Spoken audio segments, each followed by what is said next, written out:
Titanic ship rake पर investigation के दौरान रिसर्चर्स ने एक अजीबोगरीब चीज़ नोटिस की। समुंदर के बॉटम पर शिप का अगला हिस्सा काफ़ी अच्छी कंडीशन में, जबकि पिछला हिस्सा इंतहाई बुरी कंडीशन में, और वो भी 2000 फीट शिप से दूर पड़ा था। बेशक 100 सालों तक समंदर के बॉटम में पड़े रहने पर लोहा और स्टील गिर सड़ जाता है, लेकिन अगर ये दोनों एक ही शिप का हिस्सा थे और एक ही वक्त में डूबे थे, तो फिर अगला और पिछले हिस्से में इतना ज़्यादा फ़र्क क्यों? रिसर्चर्स का मानना है कि एक्सीडेंट वाली रात आइसबर्ग से टकराने के अलावा भी टाइटैनिक के साथ कुछ हुआ था, जिसने इसके पिछले हिस्से को ज़्यादा नुकसान पहुंचाया। पर सवाल है क्या? Welcome to the channel world TV. नाजरीन, टाइटैन 1912 में जिस रात टाइटैनिक के साथ हादसा पेश आया था, इस वक्त वो कनाडा के न्यूफाउंडलैंड से 700 किलोमीटर दूर अंधेरे समंदर के बीचों बीच अकेली मौजूद थी। हादसे के वक्त इसमें टोटल 2240 लोग सवार थे, जिसमें से 1500 लोग अपनी जान गंवा बैठे।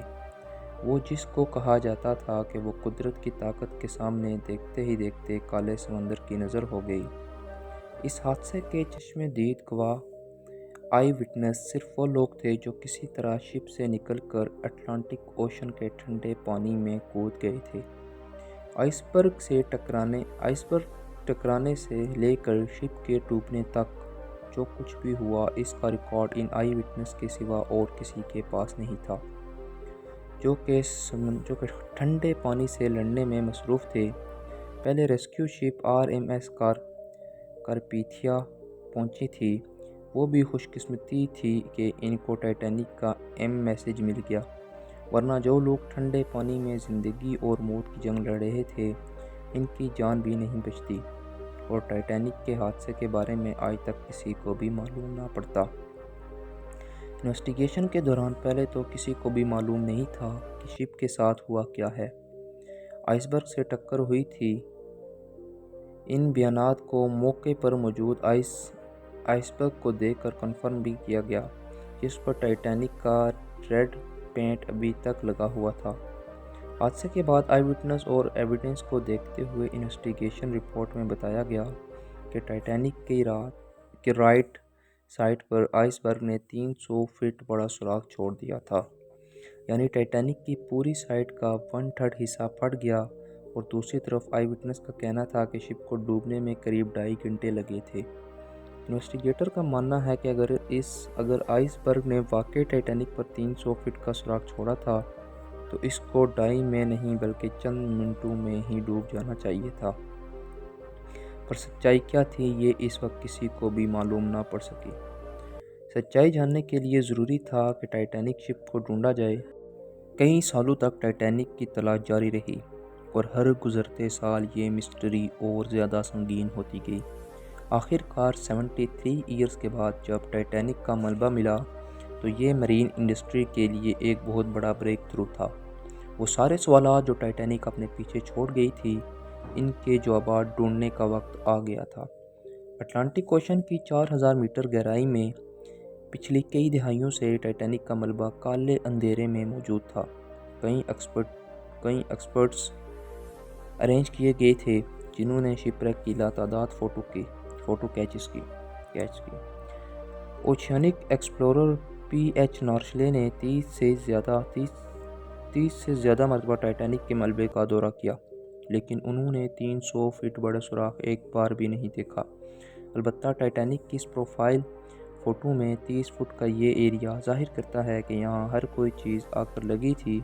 इसका एरिया सिर्फ 11 स्क्वायर फीट बंदा है, और कैलकुलेशन के हिसाब से देखा जाए तो इसमें से 370 गैलन पानी हर सेकंड वेव टाइटैनिक के अंदर जमा हो सकता था। इसी स्पीड से पानी भरने का मतलब ये है कि पूरी शिप में पानी टोटल 2.5 घंटे में भरा होगा, और आई विटनेस के मुताबिक टाइटैनिक को डूबने में भी 2.5 घंटे ही लगे थे। यानी अब एक मिस्ट्री तो सॉल्व हो गई थी कि टाइटैनिक में 300 फीट बड़ा सुराख नहीं था, बल्कि सिर्फ 30 फुट बड़ा क्रैक पड़ा था। पर यह अकेली ही एक मिस्ट्री नहीं थी, अभी और भी काफ़ी कुछ जानना बाकी था। टाइटैनिक शिपरेक पर इन्वेस्टिगेशन के दौरान रिसर्चर्स को ये समझ नहीं आ रहा था कि शिप का अगला हिस्सा, जिसे कहते हैं وہ اس کے پچھلے حصے سے اتنا زیادہ اچھی حالت میں کیسے پڑا ہے اور ان دونوں کے درمیان اتنا زیادہ فاصلہ کیوں؟ اس مسٹری کو سلجھانے کے لیے high tech sonar scanning technology کا سہارا لیا گیا۔ آروویز نے ٹائٹینک شرک سائٹ کے لاکھوں فوٹوز کیپچر کیے اور پھر ان کو کمپیوٹر گرافکس کی مدد سے ایک 3D ماڈل میں کنورٹ کیا۔ اس ماڈل میں وہ تمام ڈیٹیلز بھی تھی جن کو نارملی اس گہرائی میں کوئی عام کیمرہ یا انسان آنکھ نہیں دیکھ سکتی۔ ماڈل میں دیکھا جا سکتا ہے کہ 392 فیٹ لمبے اسٹینٹ کے تمام ڈیکس ایک دوسرے کے اندر ایسے گھسے ہوئے تھے جیسے یہ اسٹیل کی نہیں بلکہ کاغذ کی شپ ہو۔ مختلف پارٹس شپ سے الگ ہو کر اس کے پاس بکھرے ہوئے تھے۔ صرف اس میں لگے دو کسی گھر کی سائز جتنے بڑے انجن ہیں جو اس کے ساتھ جڑے ہوئے ہیں۔ اس ماڈل میں ایک اور اہم اشارہ بھی چھپا ہے، وہ اشارہ جو اسٹارم کی اس حالت کے بارے میں بتا رہا ہے۔ 110 سال پہلے اسٹارم جب اوشین فلور سے آ کر ٹکرایا تو اس کے نشانات آج تک یہاں موجود تھے، جن کو صرف 3D ماڈل کے ذریعے ہی دیکھا جا سکتا ہے۔ ان نشانات سے ظاہر ہوتا ہے کہ وہ اینٹی کلاک گھوم رہا تھا۔ سائنسدان ان نشانات سے اندازہ لگا سکتے ہیں کہ اس حیران اور اس حیرت انگیز طور پر اینٹی کلومیٹرز پر آر کی سپیڈ سے پانی کے اندر جا رہا تھا۔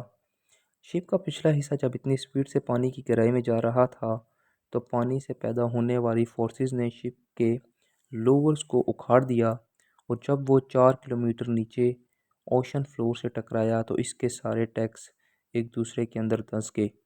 دوسری طرف جیسا کہ آپ دیکھ سکتے ہیں کہ پاؤں سیکشن فرنٹ سیکشن کا ڈیزائن پونٹروڈینمک ہے، یعنی یہ پانی کو آسانی سے کاٹ سکتا ہے، ٹھیک اسی طرح جیسے شپ پانی پہ فلوٹ کرتے وقت پانی کو کاٹ کے اپنا رستہ بناتی ہے۔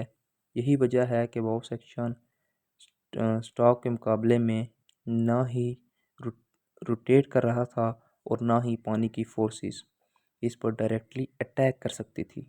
آخر کار 110 سال بعد ہونے والے حادثے کی ایک اور مسٹری کو سلجھا دیا گیا۔ امید ہے آپ کو آج کی ویڈیو پسند آئی ہوگی۔ ایسے ہی ویڈیوز دیکھنے کے لیے ہمارے چینل کو سبسکرائب کر دیں۔